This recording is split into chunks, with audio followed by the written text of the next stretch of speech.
Alhamdulillah wassalatu wassalamu ala Rasulillah amma ba'd.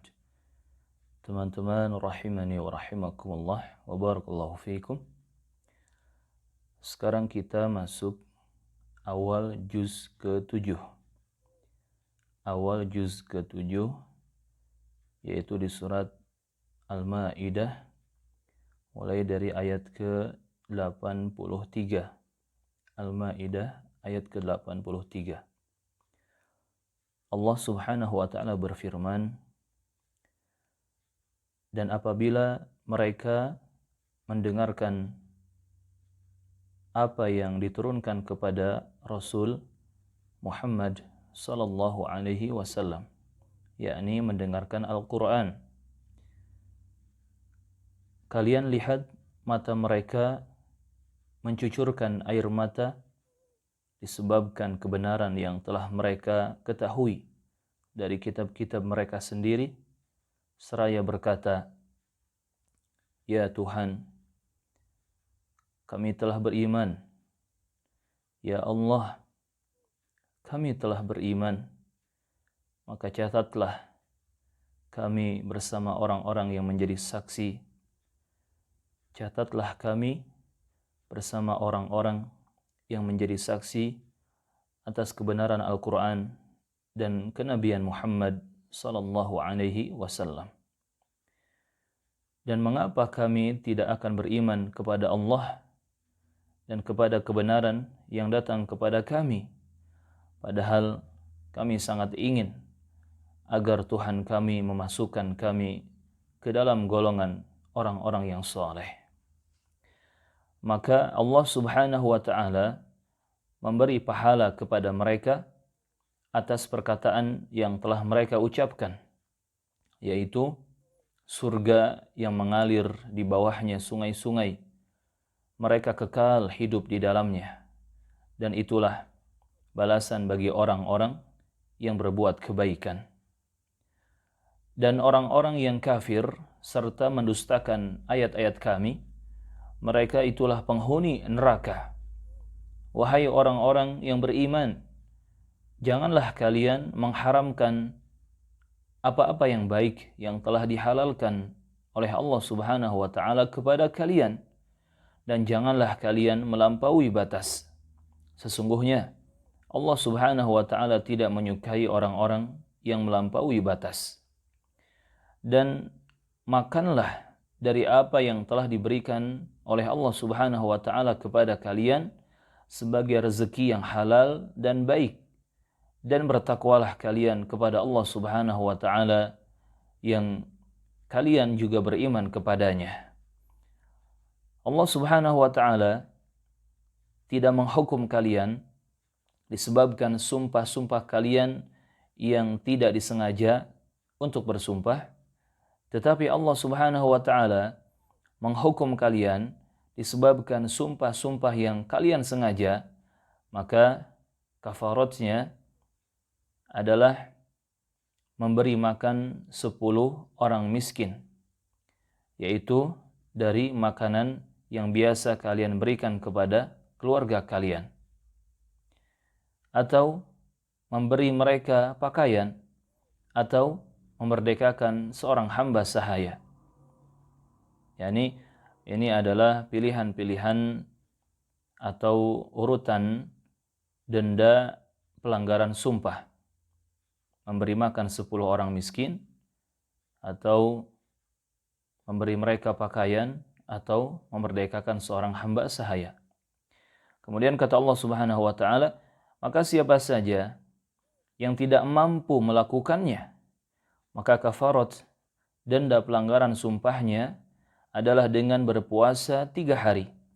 Itulah kafarat sumpah-sumpah kalian apabila kalian bersumpah.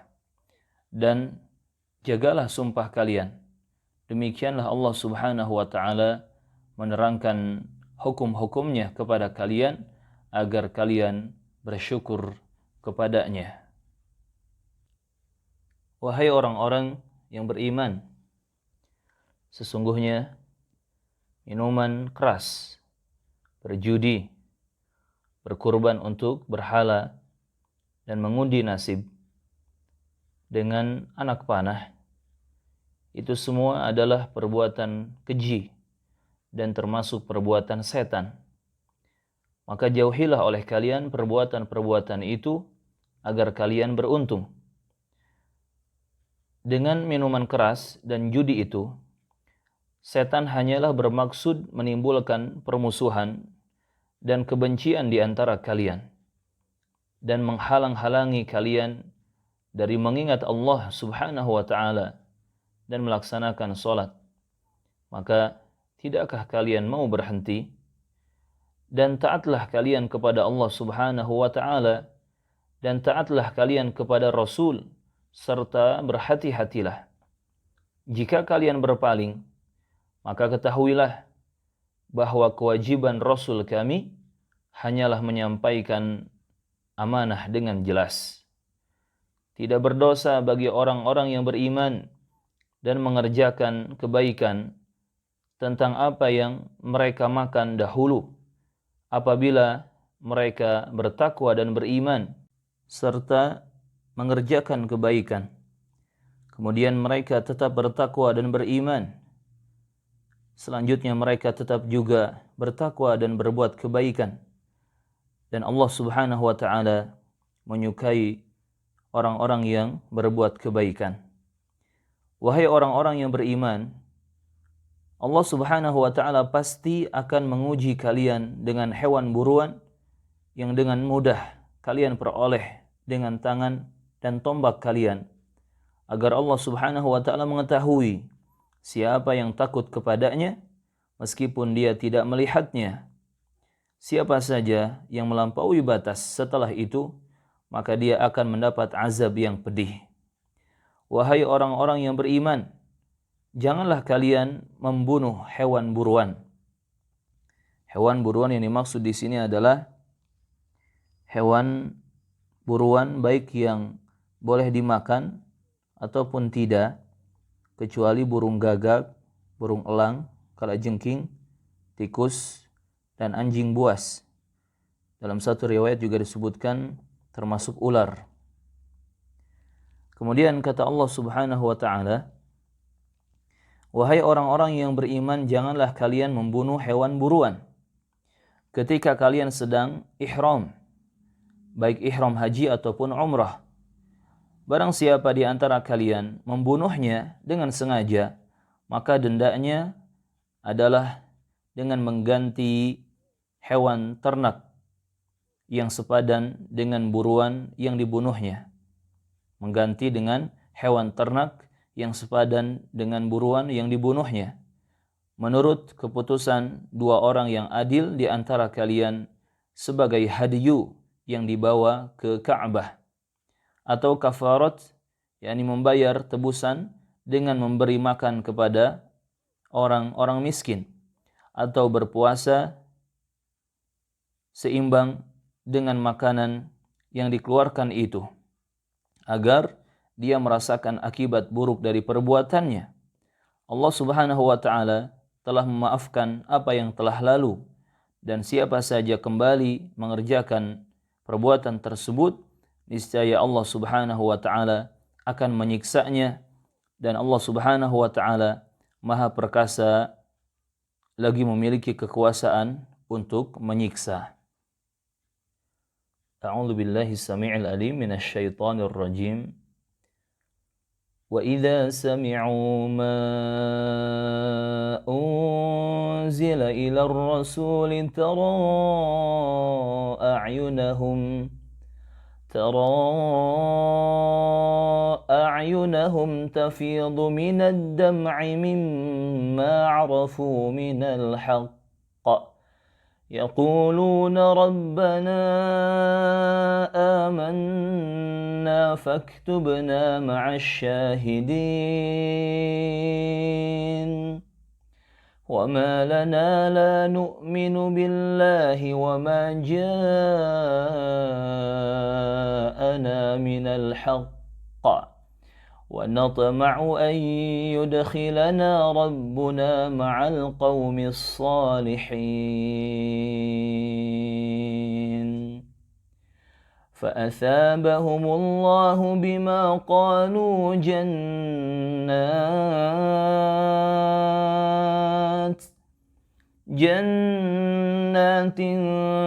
تجري من تحتها الأنهار خالدين فيها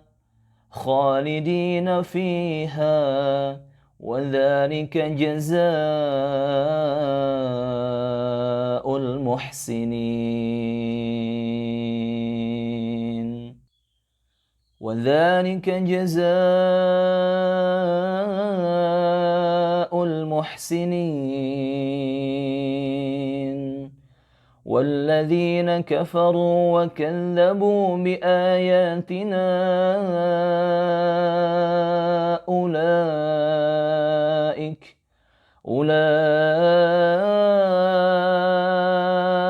أصحاب الجحيم يا أيها الذين آمنوا لا تحرموا طيبات ما أحل الله لكم ولا تعتدوا إن الله لا يحب المعتدين وكلوا مما رزقكم الله حلالا طيبا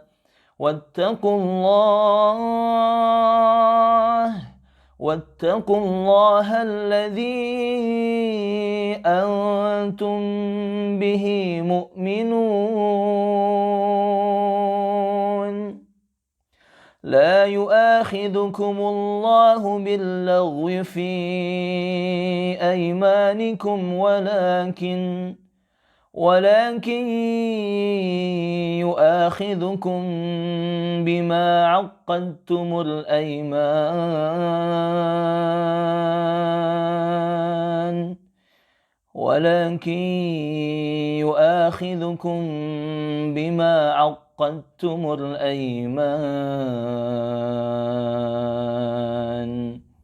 فكفارته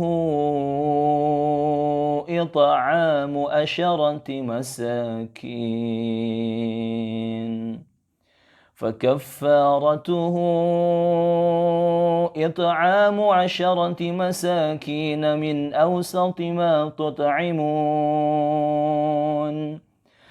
أوسط ما تطعمون أهليكم أو كسوتهم أو تحرير رقبة فمن لم يجد فصيام 3 أيام ذلك كفارة أيمانكم إذا حلفتم واحفظوا أيمانكم كذلك يبين الله لكم آياته لعلكم تشكرون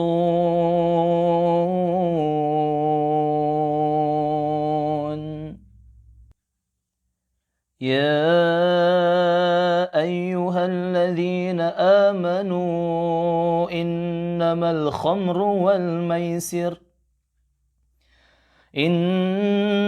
الخمر والميسر والأنصاب والأزلام رجس من عمل الشيطان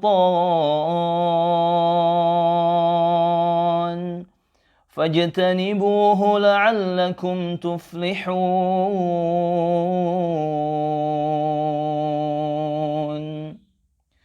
إنما يريد الشيطان أن يوقع بينكم العداوة والبغضاء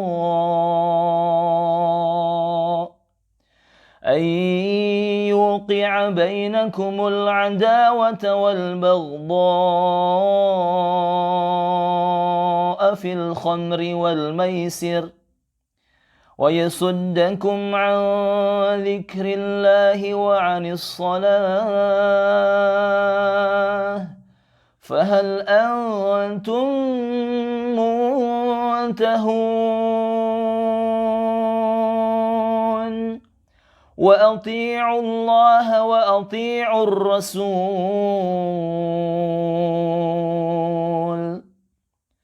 وأطيعوا الله وأطيعوا الرسول واحذروا فإن توليتم فاعلموا أنما على رسولنا البلاغ المبين ليس على الذين آمنوا وعملوا الصالحات جناح ليس على الذين آمنوا وعملوا الصالحات جناح فيما طعموا إذا ما اتقوا وآمنوا وعملوا الصالحات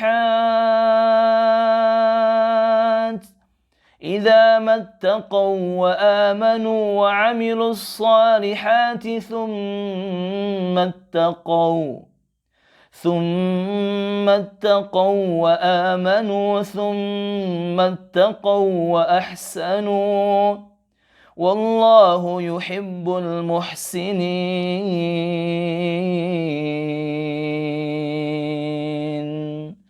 يا أيها الذين آمنوا ليبلونكم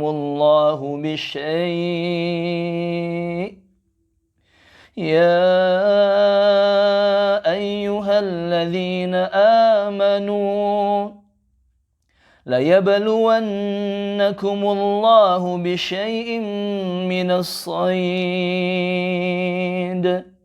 بشيء من الصيد تناله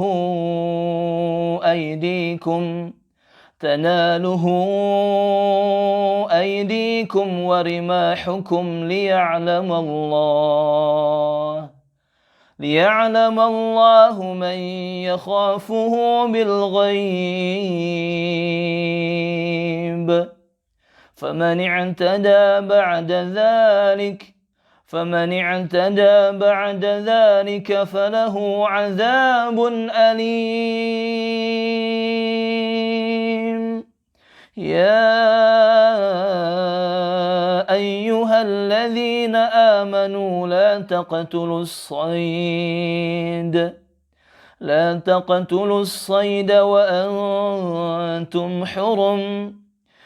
تقتلوا الصيد وأنتم حرم ومن قتله منكم متعمدا فجزاء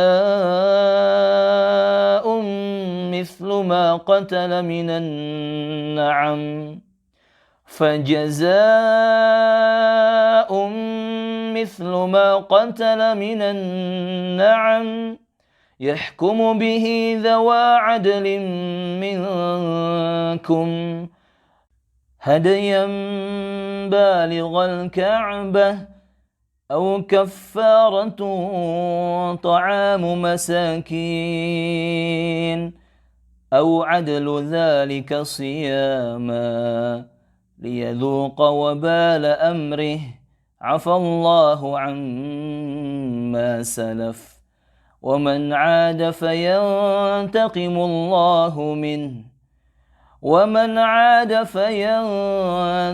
الله منه والله عزيز ذو انتقام والله عزيز ذو انتقام والله عزيز ذو انتقام.